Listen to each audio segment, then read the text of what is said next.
मित्रों, स्वागत करते हैं ज्योतिष घर पर। और आज मैं आपको बताऊंगा हाथ देखने के क्या क्रम है, कौन से स्टेप आपको फॉलो करने चाहिए जब आप किसी की हस्त रेखा का अध्ययन करते हैं या किसी के पास आप हाथ दिखाने जाते हैं। अगर वो स्टेप्स फॉलो कर रहा है तो मतलब वो सही ज्योतिषाचार्य है। चलिए, सबसे पहले आपने क्या करना है, हम समय यहाँ पे बर्बाद नहीं करते। सर्वप्रथम इस बात का ध्यान रखना है कि जहाँ पे भी आप हाथ दिखा रहे हैं उस स्थान पर जो लाइट हो प्रॉपरली होनी चाहिए और आपके पास लेंस होना चाहिए प्रॉपरली, क्योंकि हमारी कुछ रेखाएं ऐसी होती हैं जो हम नंगी आंखों से नहीं देख पाते। तो हमारे पास प्रॉपर मात्रा में लेंस भी होना चाहिए और अच्छी लाइट होना चाहिए। और हमेशा जब भी आप दिखाएं हाथ और जब भी देखें तो आपको दोनों हाथों को देखना है, राइट को भी देखना है, लेफ्ट को भी देखना है। तो दोनों हाथ को देखना चाहिए। यदि जातक सीधे हाथ का प्रयोग करता है, अगर आप बहुत ज़्यादा कार्य सीधे हाथ से करते हैं तो सीधा हाथ देखिए। यदि उल्टे हाथ का आप अधिक प्रयोग करते हैं तो आप उल्टा हाथ देख सकते हैं, तो उल्टा हाथ अधिक महत्वपूर्ण होगा।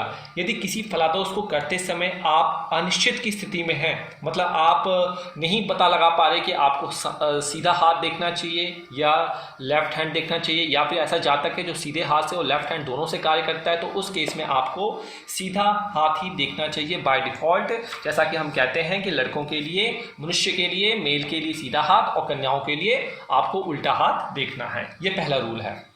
आइए, दूसरा रूल क्या है। सर्वप्रथम हाथ के प्रकार को आपने समझना। देखिए, जो हाथ होते हैं हमारे कई प्रकार के होते हैं, मैं आगे आने वाली वीडियो में उन प्रकारों को बताऊंगा। तो आपको लाइट देख ली, हाथ पकड़ लिया, अब आपने देखना है कि आपके हाथ का प्रकार क्या है, क्या कैटेगरी में आपका हाथ है।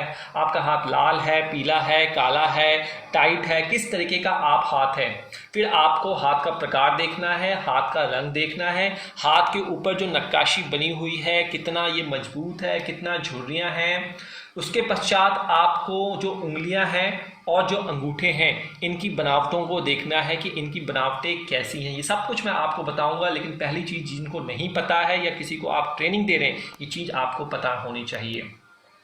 उसके पश्चात आपको उंगलियों की लंबाई, अंगूठे की लंबाई, उंगलियों के पारस्परिक एक दूसरे के संबंध में आपको लंबाई देखनी है कैसी है। उसके पश्चात नाखूनों पर कोई बिंदु तो नहीं है, आपको अपने नाखून उल्टे कर लेने हैं और नाखूनों पे देखने हैं कि कोई बिंदु तो नहीं है।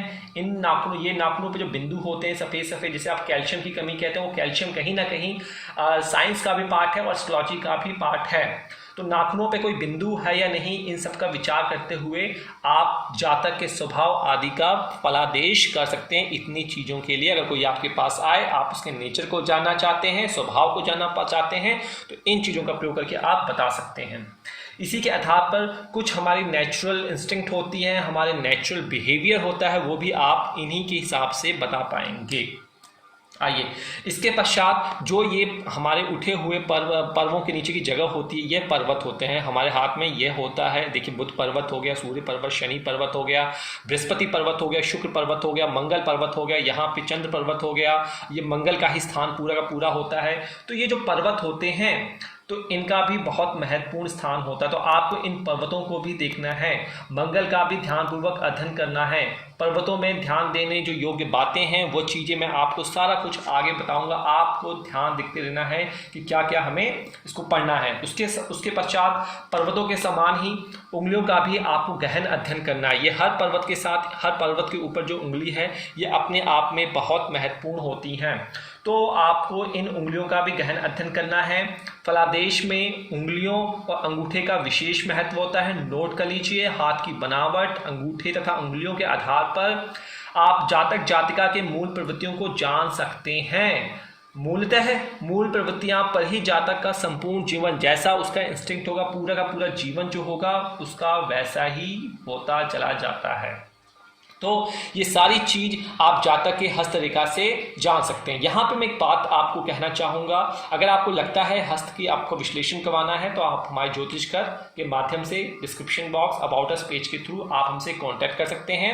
और हमसे कई जो जातक जातिका निवेदन करते हैं कि हमें पता नहीं लगता है कि आपकी वीडियो कब आती है ज्योतिष घर की, तो देखिए, आप सब्सक्राइब कर लेते हैं लेकिन वीडियो को नोटिफिकेशन बेल ऑन करना भूल जाते हैं, जिससे कि आपको पता ही नहीं लगता है कि कब वीडियो आपके आ रही हैं हैं और कब वीडियो नहीं आ रही हैं, तो वो ज़रूर आप अपना ऑन कर लीजिए ताकि आपके लिए भी आसान रहे और हमारे लिए भी आसान रहे। चलिए आगे बात करते हैं। तो ये बेसिक चीज़ है, इन चीज़ों को आप नोट कर लीजिए हाथों में। साथ ही साथ आपको अपने उंगलियों का देख लिया, पर्वतों का देख लिया, हस्तरेखा में ये जो लाइंस हैं इनका देख लिया, अंगूठे को देख लिया, और जो जो हाथ में निशानियां बनी हैं सभी बिंदुओं का अध्ययन करने के पश्चात अंत में आपको जो ये रेखाएं बनी हैं इन रेखाओं का अध्ययन करना चाहिए। होता क्या है, आप किसी के पास जाएंगे वो आपकी रेखाएं देख लेते हैं लेकिन ऊपर की चीज़ें नहीं देखते हैं, तो इनका अध्ययन सबसे लास्ट में किया जाता है। बाकी ये जो बेसिक्स है इनका अध्ययन किया जाता है। रेखाओं में सबसे अधिक प्रभावी रेखा आदर्श स्थिति वाली रेखा होती है।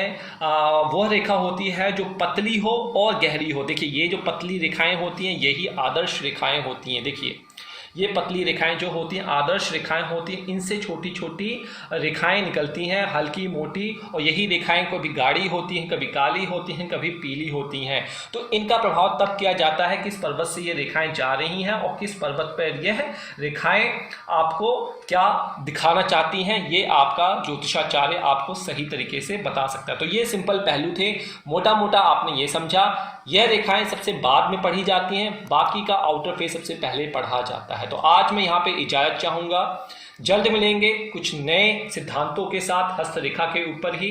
अब आप बहुत जल्दी ही तीव्र बुद्धि विवेक शक्तिशाली होने वाले हैं, तो हमारी वीडियो को देखिए, लोगों के साथ शेयर कीजिए। फ्री में आपको सिखा रहे हैं तो कहीं पर जाकर अपने पैसे क्यों खर्च करने। साथ ही साथ देखिए आजकल बहुत से सॉफ्टवेयर आते हैं आर्टिफिशियल इंटेलिजेंस के ऊपर, आप हाथ रखते हैं स्कैन कर देते हैं, वो सारी की सारी प्रोग्रामिंग है। सॉफ्टवेयर वो कार्य नहीं कर सकते जो मनुष्य करता है, जो मनुष्य की आंखें करती है, जिसके पास वह ज्ञान होता है। क्योंकि मशीन को ज्ञान जबरदस्ती सिखाया जाता है लेकिन इंसान ज्ञान सीखते हैं बाय धन से, बाय आत्मा से और मन से। तो आज बस इतना ही। नमस्कार, जय माता दी।